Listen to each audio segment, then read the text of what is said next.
오늘 제목이 내 시선을 하나님께 드리고라는 제목으로 은혜를 나눌까 합니다. 오늘 본문을 통해서 우리는 우리 삶에 항상 어떤 두려움이 있고 또 어떤 문제 상황 가운데서 내가 내 힘으로 감당하지 못할 그런 상황들이 항상 우리 삶 앞에 도사리고 있습니다. 예상치 못한 문제도 너무 많고요. 또 한 치 앞을 못 내다보는 우리 인생 가운데 정말 힘든 부분이 너무 많습니다. 너무 많은데 우리는 A라는 답이 있는데 B라는 답으로 하나님이 주실 수도 있고요. 또 우리는 A라는 상황을 원하는데 하나님은 D라는 상황으로 갈 수도 인도할 수도 있습니다. 그러나 그 D라는 상황이 예상치 못한 어려운 상황이라도 하나님이 안 계시느냐? 아니에요. 계세요. 그래서 우리가 거기에 하나님의 시선을 두면 하나님께 시선을 A, B, C, D든 어떤 상황이든 하나님 쪽으로 시선을 두면 그때부터 솔루션이 보이기 시작하는. 예를 들면 좀 정말 예상치 못한 것들이 예상을 했는데 그것으로 되려 하다가 약간 좀 주춤하는 경우도 있고 안 되는 경우도 있는데 그때는 하나님의 시선을 두면 내가 좀 더 기도하는 시간을 하나님이 주실 수도 있고 그거보다 훨씬 더 좋게 할 수도 있고 하나님의 은혜는 우리를 죽이고 멸망시키는 게 아니기 때문에 믿으십니까? 그렇다면 오늘 본문을 통해서 이 두려움과 고난과 어려운 문제를 우리는 이길 수 없습니다. 늘 오는 것이기 때문에 또 거기에 휩싸여서 지칠 수 있습니다. 그러나 이것을 극복하는 하나님의 메시지가 두 가지가 있습니다. 오늘 본문을 통해서 함께 나눠보도록 하겠습니다. 첫 번째는 나의 시선을 하나님의 보호하심으로 옮겨야 합니다. 하나님의 보호하심이 굉장히 중요한데 왜 제가 옮겨야 한다는 저 말을 적었냐 하면 항상 그 상황에 우리는 머물러 있고 그 상황만 보기 때문에 그 상황에서 빨리 어떠한 상황이든 하나님 쪽으로 시선을 옮기되 우리가 구체적으로 말하면 하나님의 보호하심으로 시선을 옮겨야 합니다. 하나님의 보호하심을 받고 산다는 것을 확신하고 사는 사람의 태도가 얼마나 중요한 것인가를 오늘 시편 3편은 보여주고 있습니다. 시편 3편 1절 한번 보겠습니다. 같이 한번 읽습니다. 시작. 여호와여 나의 대적이 어찌 그리 많은지요. 일어나 나를 치는 자가 많으니이다. 오늘 우리 주변은 전부 다 나를 지적하는 것 같고 오늘 내 편은 하나도 없는 것 같고 나만 고립된 것 같고 내가 헤매는 것 같고 다른 사람은 문제가 없는 것 같은데 나만 문제가 있는 것 같고 이런 상황들이 올 수 있습니다. 왜 그 상황이 그렇게 느껴지냐 하면 내 시선이 거기에 오랫동안 머물러 있기 때문에 그렇습니다. 거기에 오랫동안 머물러 있으면요. 우리 선교사님들이 이렇게 여자 선교사님, 남자 선교사님 이렇게 이제 조를 짜서 하는데 이때까지 그 고통은 나한테만 있는 줄 알았다는 거예요. 근데 옆에 있는 여자 선교사님이 똑같은 자기 이야기를 하니까 동병상련의 마음으로 너무 반갑고 내만 어려운 게 아니라 니도 어렵나? 아이고 고소하네 이런 게 아니고 아이고 그런 어려움이 니도 있었구나. 나도 내가 지금 이거 내 어려움이 있어서 이거는 말도 못하고 이거 이야기하면 꼭 믿음 떨어진 사람 같고 이거 이야기하면 꼭 그 정말 내가 막 진짜 영적으로 헤매는 것 같고 이런 가운데 있었는데 니도 그렇냐고 말이죠. 우리가 사랑방 나눔에 이게 필요해요. 여러분 아무리 똑똑한 사람도요. 하나님 앞에서 어떻게 똑똑하겠어요? 하나님 앞에서 부족한 것을 자꾸 말하는 게 내 연약함을 자랑하는 게 목사가 뭔 똑똑하다고 자꾸 목사 잘하는 걸 이야기하겠어요? 모이면 목사의 연약함을 이야기하는 것이 하나님을 자랑하는 거 아니겠어요? 여러분 순장님들 중에 내가 굉장히 잘하고 막 정말 하나님 앞으로 열심히 간다고 본인이 생각하더라도 순원들 앞에서 나의 연약함을 이야기하는 것은 하나님을 자랑하는 겁니다. 남들이 지금 온통 나를 미워하는 것 같고 내 상황이 왜 나만 겪는 고통이냐고 그렇게 마음적으로 좌절하면서 있는 분들이 있습니다. 여러분, 이 시편 3편이 다윗이 그의 아들 압살롬이 반란을 일으켜서 피할 때, 여러분 보통 뭐 옆에 부하가 반란을 일으킨 것도 아니고 자기 아들이 피부치가 자기 아들이, 여러분 한번 생각해 보세요. 여러분이 기업을 하고 있는데 아들이 싹 뺏어가 버렸어요. 아버지 나 모릅니다 하면서. 그러면 철천지 원수가 돼버려요. 더 원수가 될 수 있어요. 혈육인데 지금 이 압살롬이 눈이 어두워가지고 이 반란을 일으켜서 아버지를 지금 쫓아냈단 말이에요. 쫓아낸 게 아니고 죽이려고 했어요. 도망 나온 거예요 지금. 그래서 도망 나와서 지은 시입니다. 이 시편 3편. 다윗이 아들 압살롬이 구테타 일으켜가지고 정말 아들한테도 배신당하고 있는데 옆에 있던 신하들이 전부 다 아들한테로 다 갔네. 사람들은 상황을 판단해서 내가 이로운 것에 빨리 붙어버립니다. 오늘 한국의 정치가 그런 것 아니겠어요? 뭐 지역 관계없이 당을 막 바꾸잖아요. 분명히 서울에 살았는데 충청북도에 내려와서 거기에 지역구처럼 또 이야기하고, 뭐 중학교 때 충청도에서 좀 다닌 거 그거 이제 끈앞으로 해가지고 뭐 그런 사람 많습니다. 중요한 것은 다윗이 아무도 없는 거예요. 왕이었을 때는 전부 굽신거리는데, 여러분 제 주변에도 아시는 분들 중에 뭐 권력을 가지고 막 이렇게 뭐 떵떵거리기는 안 했는데 권력을 가지고 있다가 이렇게 나오면 한 명도 안 찾아옵니다. 아시죠? 권력 있을 때는 그냥 명절날 막 쌓입니다. 그냥 사과 상자 쌓이고 막 엄청나게 선물 많습니다.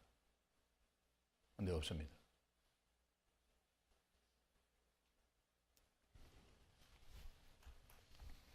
제가 나중에 은퇴하거든 많이 찾아오세요. 혼자 쓸쓸하게 은퇴해서 지내는 것을 여러분 불쌍히 여기시고 우리 동기들 보니까 사령관으로 있을 때는 별 2개, 별 3개 할 때는 아주 얼마나 뭐 잘하겠어요. 제대하니까 노수비라. 국물도 없어, 국물도 없어. 국물도 없어, 국물도. 그런데 답답하니까 미국 오려고 그러고 뉴질랜드 가려고 그러고 그래요. 왜? 우라통에 침이거든. 이것들이 말이야. 정말 내가 이렇게 한다고 무시해 하면서 막 이렇게 되는 거예요. 그러니까 거기서 못 있어 잘. 다윗은 어떻게 했어? 왕이었는데 한 명도 없어 주위에. 죽을까 봐. 제자들이 옆에 있었는데 딱 십자가 사건 나자 한 명도 없어. 예수 믿었는데 손에 딱 오는 순간 모른 척해. 예수 믿는 것이 뭐 예수 내가 믿었나. 우리의 연약함이에요.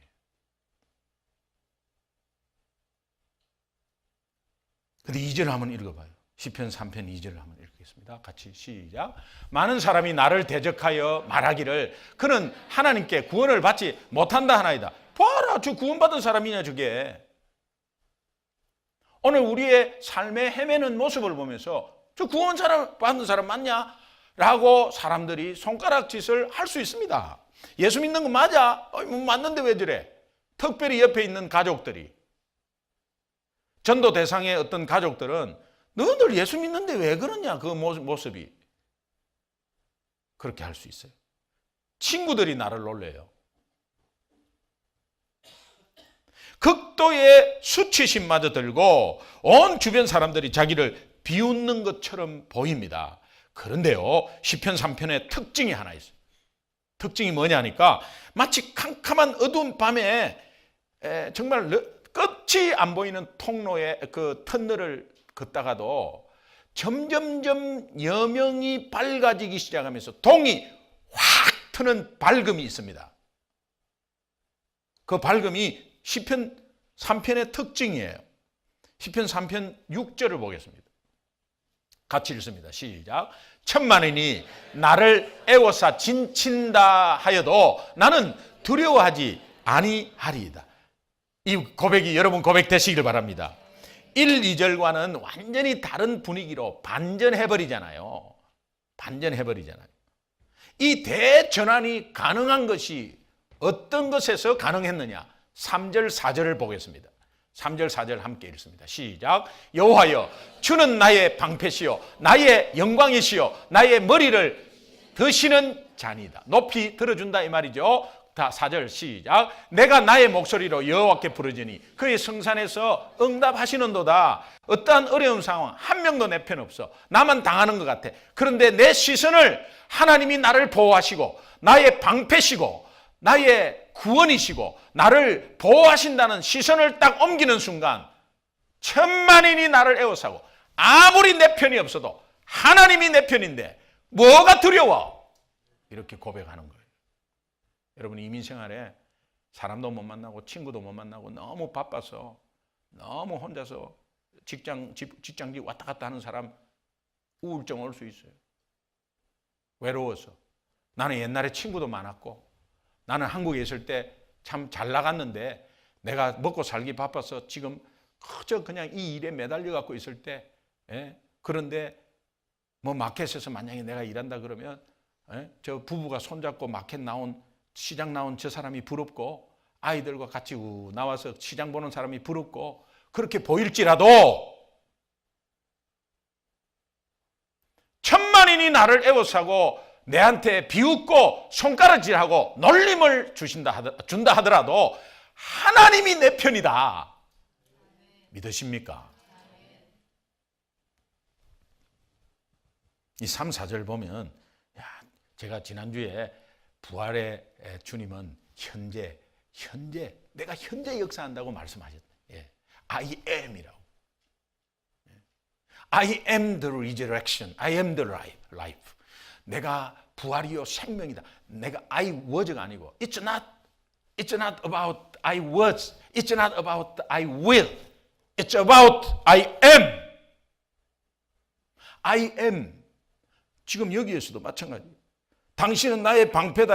You were가 아니고 You are a shield around me. 나의 방패다. 그는 응답하는데 언제 응답할 것이다가 아니에요. He answers. 현재 응답하는, 지금 응답하는. 믿으시면 아멘. 다윗은 자기의 시선을 두려운 상황에 머물러 있지 않았습니다. 엄청난 두려운 상황이고 엄청난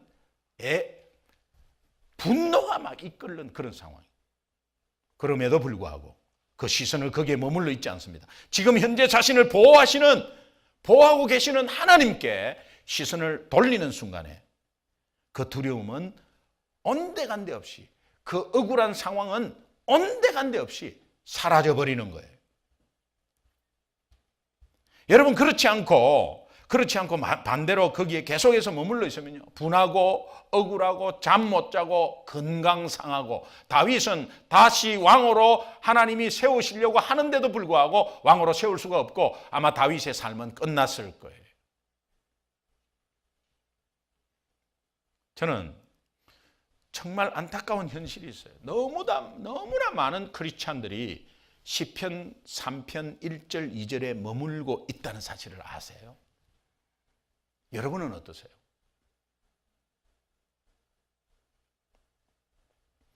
시편 3편 1절 2절은 올 수 있습니다. 저도 와요. 올 수 있습니다. 머물고 있는 것이 그게 문제예요. 그 머물고 있으니까 잠이 안 오는 거야. 머물고 있으니까는 자꾸 과거가 한참 지났는데도 현재처럼 느껴지는 거예요. 머물고 있으니까 억울한 거예요. 머물고 있으니까 분통이 터지는 거예요. 머물고 있으니까 부정적이 돼버리는 거예요. 머물고 있으니까 적이 많아지는 거예요. 머물고 있으니까 내 혼자처럼 이제는 딱 외롭게 돼버리는 거예요. 머물고 있으니까 대화의 통로도 없어요. 머물고 있으니까 내 혼자 상상을 해요. 머물고 있으니까 오해를 해요. 머물고 있으니까 개 2마리 키우는 거예요. 선입, 편, 그 2마리 키우는 거예요. 머물러 있지 마세요. 시선을 하나님의 보호하심으로 옮기시기 바랍니다.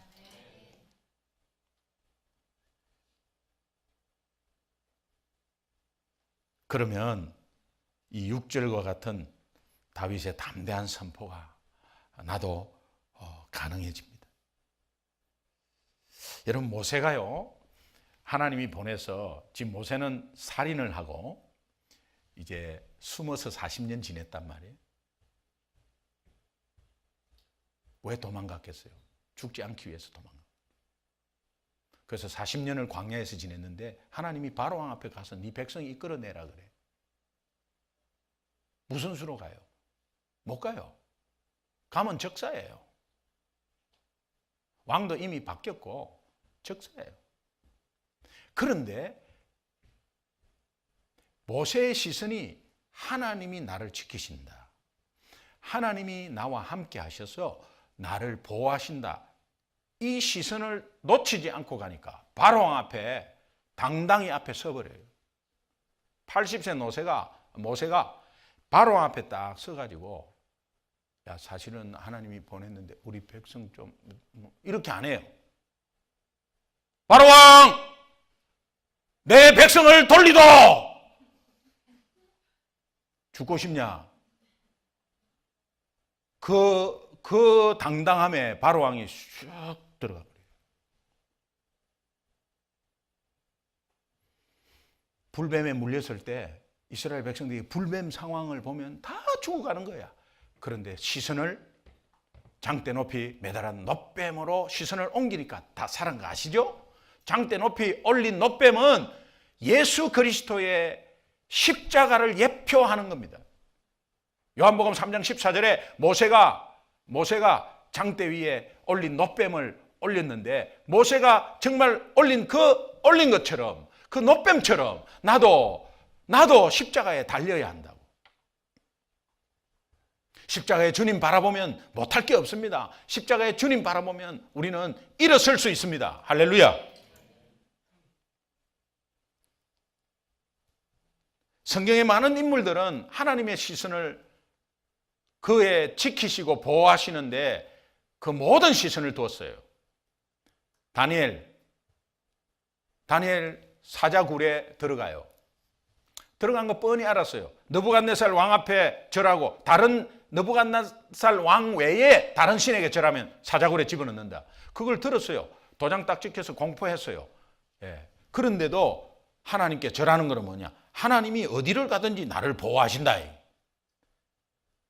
사자굴에 들어가서 사자만 있었던 게 아니에요.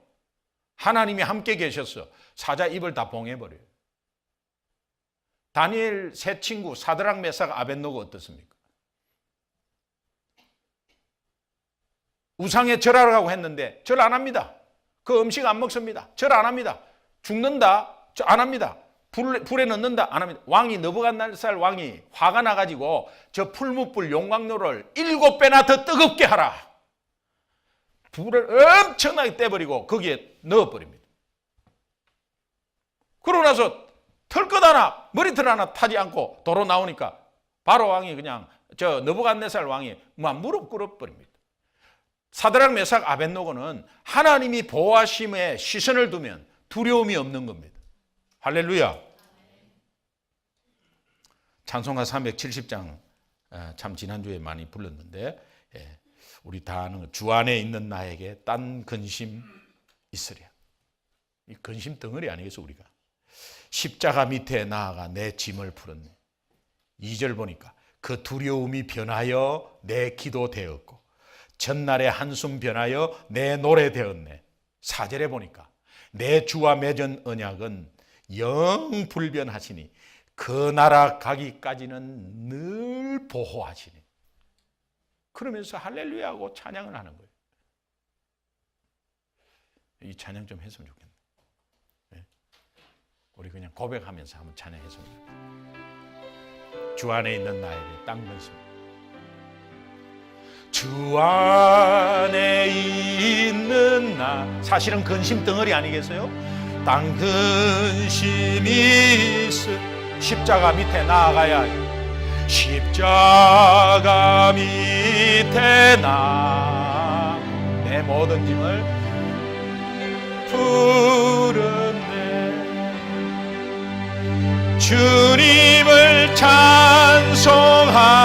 찬송하면서 할렐루야 할렐루야.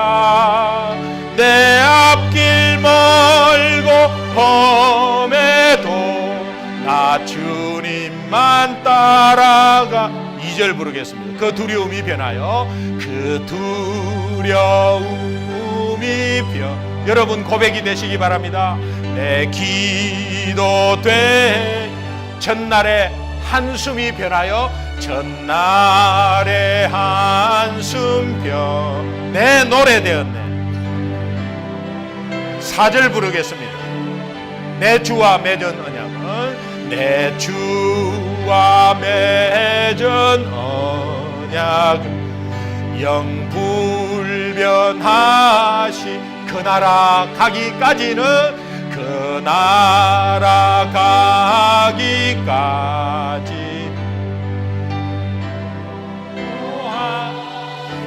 이때 손을 들어야 하지 않겠습니까? 주님을 찬송하면서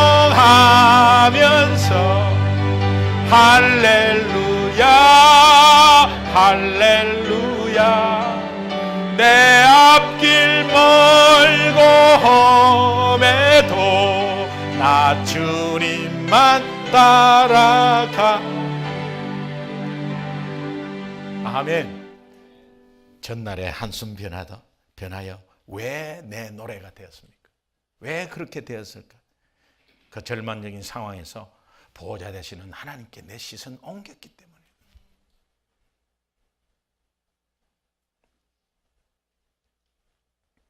그래서 기쁨의 노래가 나오고 할렐루야 할렐루야 부르지 않을 수 없다는 거예요. 혹시 지금 여러분의 현실이 이 사실을 모르고 말이에요, 그 두려움이 변하여 더 큰 두려움으로 그렇게 오지는 않습니까? 전날의 한숨이 변하여 2배가 됐지는 않았습니까? 휴, 그 다음날 이러고 있지는 않습니까? 시편 3편 3절 한번 다시 읽겠습니다. 여러분 이 고백이 중요한데 같이 읽습니다. 시작. 여호와여 주는 나의 방패시요 나의 영광이시요 나의 머리를 드시는 자입니다. 6절 이 고백 굉장히 중요해요. 같이 시작. 천만인이 나를 애워싸 진친다 하여도 나는 두려워하지 아니하리로다. 아멘. 아멘. 두 번째, 내 시선을 하나님의 승리하심으로 옮겨야 합니다. 하나님의 승리하심으로. 여러분 똑같이 상황을 보고 온 12정탐꾼이 그 시선을 두지 않는 10정탐꾼은 그들도 생각할 거다. 우리도 생각하기에 우리가 그들 앞에 메뚜기였다. 시선을 상황에 두면 세상이 너무 크게 보이고 화려하게 보이고 웅장하게 보이고 나는 그 앞에 너무도 초라한 내 인생이 눈앞에 보일 때 절망적이죠. 예수 안 믿는 사람은 그렇게 해서 망하는 거예요. 지가 돈이 아무리 많아도요, 그 많은 사람, 지보다도 돈 많은 사람이 또 나타나요. 얼마나 속상한데요. 내가 이렇게 노력해서 했는데 이거 또 더 있네, 이렇게 되는 거죠. 정말 뼈 빠지게 어떤 노력으로 아니 뭐 하나님의 은혜로 했다고 하더라도 거기에 초점이 있으면 제가 반지하 13평에 곰팡이 나는 냄새 속에 거기에 살고 있다가 여러분 48평으로 뭐 거쳐갖고 하여튼 48평으로 갔다. 이건 용된 거죠. 48평은 4bed 룸이거든요. 예? 지금 여기에서 말하면 3,000 스퀘어 피터다 이 말이에요. 거기로 갔다. 이게 용된 거거든요. 근데 우리 친구 집에 가니까 84평인데 방이 7개야. 나 못 찾았어. 이거 뭐 이런 게 있나 말이야. 초점이 거기에 두면 속상해. 이 뭐 어디까지가 끝인가 말이야. 속상해요. 그러면 그들은 그것밖에 자랑할 것이 없어요. 계속 자랑하고 그거 자랑하고 그렇게 하는 거예요. 우리는 예수 자랑만 있을 뿐이에요. 할렐루야. 우리의 연약함, 못 사는 것도 자랑하고 여러 가지 자랑하세요. 그러나 여러분의 게으름은 자랑하지 마시기 바랍니다.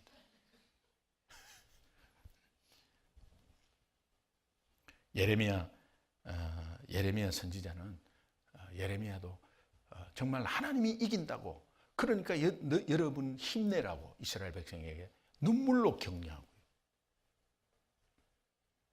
세상이 아무리 그렇지만 하나님은 세상을 이겼다고 요한 사도는 그렇게 고백하고요. 여러분이 하나님의 승리하심은 이미 창세기 15장에 우리에게 약속한 거예요. 창세기 15장. 창세기 3장 15절에 이미 약속한 거예요. 창세기 3장 15절은 원시 복음이라고 합니다. 여자의 후손 예수 그리스도가 사탄의 머리를 깰 것이다. 뱀의 머리를 깰 것이다. 예수 그리스도가 사탄을 박살낸다 이 말이에요. 거기에서 예수 믿는 자는 이 승리를 체험할 것이다.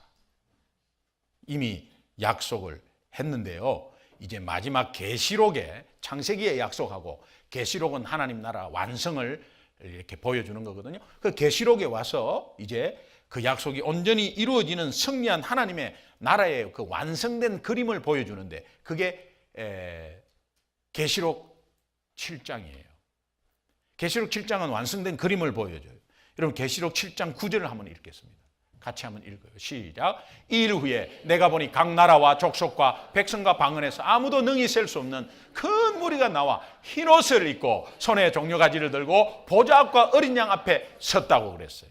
이것은 각자 우리는 한국 교회는 한국 예배, 또 미국은 미국 사람들이, 또 저기에 다른 나라는 다른 나라, 중국은 중국, 비엔남 예배 드리지만 천국 가면 각 나라와 족속 백성 방언들이 막 모여 사는데 이분들이 다 흰 옷을 입었다. 흰 옷을. 여기에 흰 옷 입은 자라는 말이 나와요. 제가 승리에 대해서 지금 말씀드리는 거예요. 계시록 7장 13절에서 이렇게 질문을 하는데 이 흰 옷 입은 자들이 누구며 어디에서 왔느냐라고 묻습니다. 그럴 때 14절에서 대답을 합니다. 계시록 7장 14절 같이 읽습니다. 시작. 내가 말하기를 내 주여 당신이 아시나이다 하니 그가 나에게 이르되 이는 큰 환난에서 나오는 자들인데 어린 양의 피에 그 옷을 씻어 희게 하였느니라. 하나님이 말씀하시는 거예요. 저 흰옷 입은 자가 무엇이냐고 장로들이 물으니까, 누구냐고 물으니까 그 대답하는 하나님께서 큰 환난이나 두려움 가운데서 나온 자들인데 하는 것은 하나님의 심판이에요. 심판에서 나온 자들인데 어린 양의 피에 그 옷을 씻어 희게 하였느니라. 이 말을 왜 썼냐면 구약에서 이스라엘 백성들이 전쟁에서 승리하고 돌아오면 전쟁에서 흘린 피 묻은 옷들이 있을 거 아니에요? 예. 피 묻은 옷을 이제 다 씻는 정결 의식이 있어요. 그래서 그 씻고 나서 예배를 드려야 하는 그 정결 의식에 기인해서 말하는 거예요. 그러니까 이것은 전쟁에서 돌아온, 피의 전쟁에서 돌아온 그 전쟁에서 이 생명들에 대해서 정말 그 적군에 대한 피 이런 것들 아니겠어요? 그러니까 전쟁에서 돌아올 때 그 옷을 씻는 것에 희게 씻었다는 의미를 말하는 겁니다. 이걸 연결을 시켜보면요, 이 구약의 정결의식과 계시록 7장에 연결해서 어린 양의 피에 그 옷을 희게 씻게 하였다. 이 말은 오늘 우리가 지금도 영적 전쟁을 하고 있는 거예요. 전쟁을 하고 있는 영적 전쟁에 어떠한 툴도 여러분들은 이기지 못합니다. 악한 영과 대항해서 여러분 이기지 못합니다. 그러나 함께 하시는 하나님은 이긴다고 창세기에 약속해 주셨고, 또 그것이 영적 전쟁에서의 누구가 이기고 누구가 지냐 하면 예수 그리스도의 어린 양의 피, 예수 그리스도의 피로 씻음받은 자는 이긴다는 거예요. 영적 전쟁에서 이기는 자를 말해요. 그것은 하나님의 자녀예요. 어린 양의 피로 씻음받았다는 것은 예수 그리스도의 보혈의 피, 우리 죄로 말미암아 대신 죽은 피, 그 피로 인해서 오늘 우리는 흰옷을 입었고, 그 흰옷 입은 자는 천국에서 완성된 하나님 나라 속에 들어가 있다는 거예요. 들어갔다는 의미는 뭡니까? 이 땅에서 승리했다는 의미죠. 그렇다면 여러분이 어떠한 상황 가운데서도 이 하나님의 승리하심에 여러분의 시선을 두어야 합니다. 절대 패배는 없습니다.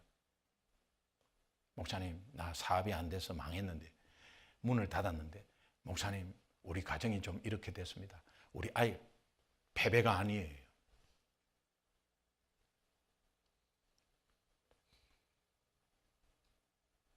사도 바울은 엄청난 고난과 핍박 속에서도 그의 시선은 항상 하나님의 승리하심에 두었습니다. 이렇게 고백할 수 있었습니다. 로마서 8장 37절을 보니까요, 이 로마서 8장 37절은, 로마서 8장은 여러분들이 너무도 잘 아는 상황들이 벌어지는데, 이 37절에 보니까 이런 고백이 있어요. 그러나 이 모든 일에 우리를 사랑하시는 이로 말미암아 우리가 넉넉히 이기느니라. 그냥 빠듯하게 뽀듯이 그렇게 간간히 이기는 게 아니라 넉넉히 이긴다.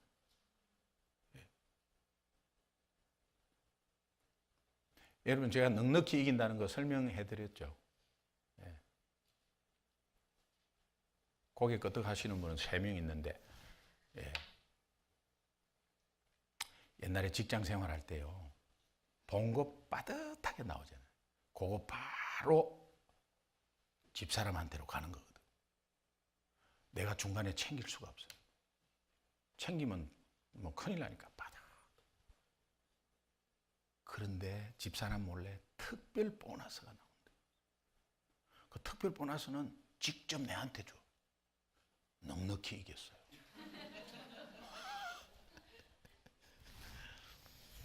오늘 시편 3편 본문으로 다시 돌아가면, 이 시편 3편은 압살롬의 그 어마어마한 군사력, 다윗의 초람, 누가 이기겠어? 게임 끝난 거 아니에요. 그런데 여기에 대항하는 진정한 능력은 하나님의 승리하심에 있다는 거예요. 다윗은 거기에 시선을 두었어. 오늘 우리 영적 전쟁에서의 승리는 오직 나의 시선을 앞에 보이는 압살롬의 군사력 같은 어마어마한 상황과 두려움 가운데 두는 것이 아니라, 거기에서 예수 그리스도로 내 시선을 옮길 때에 십자가의 보혈의 능력이 우리를 어떤 상황에서도 승리로 이끄신다는 것을 여러분은 체험하게 되실 것입니다. 이 승리를 보장받은 우리들의 신앙생활이 어떠해야 되는가 잊지 마십시오. 날마다 넘어지고 자빠지는 우리의 모습을 보면서 이 승리를 약속하고 우리에게 이미 주었고 지금도 승리하고 있는 함께 하시는 하나님의 우리의 신앙생활 어떠해야 되는가, 하나님의 승리하심에 시선을 늘 고정하고 또 하나님의 보호하심에 시선을 늘 고정하면 모든 것을 이길 수 있습니다. 이 이기는 가운데서 은혜로 예배를 드릴 수 있고, 은혜로 봉사 감당할 수 있고, 은혜로 예배 사모하면서 기쁘게 나올 수 있고, 그렇지 않으면 피곤해요. 그렇지 않으면 신경질 납니다. 왜 나를 교회는 못 살게 구는가? 못 살게 구는 게 아닙니다. 하나님과 여러분과의 관계를 보면 하나님이 여러분을 얼마나 사랑하시는데, 여러분을 이끌어서 업그레이드 세워서 어떠한 풍파도 튕겨나고 하기 위해서 단단하게 만들려고 하는 거 아닌데, 그렇잖아요. 거기에 도구로 담임 목사가 쓰여지고 그렇게 되는 거지. 여러분, 모든 주어진 일들을, 세상 일도 마찬가지고 은혜로 즐겁게 감당하시기 바랍니다. 은혜로 즐겁게 감당하세요. 좌우로 한번 인사하도록 하겠습니다. 은혜로 즐겁게. 어떠한 두려움에도, 어떠한 어려움에도 오늘 우리의 시선이 절대 거기에 머물러 있지 않고 하나님의 보호하심, 하나님의 승리하심에 내 시선을 둔다는 것을 절대 잊지 마시고, 이 시선을 옮길 때에 두려움이 변하여 기도가 되고 내 한숨이 변하여 찬양이 될 줄로 믿습니다. 한 주간에 이 승리를 맛보고 다음 주일에 꼭 환한 승리한 얼굴로 다시 뵙기를 소원합니다. 기도하겠습니다. 하나님, 감사해요. 헤매고 있던 우리를 승리의 보장으로, 십자가의 보혈로 우리를 흰옷 입게 해주시니 감사합니다. 영적 전쟁에서 항상 일어나는 저희들 되게 하여 주시옵소서. 우리의 시선을 하나님의 보호하심, 하나님의 승리하심에 늘 잃지 않고 그 시선에 초점을 두는 귀한 한 주 되게 하여 주시옵소서. 감사하며 예수님의 이름으로 간절히 축복하고 기도합니다.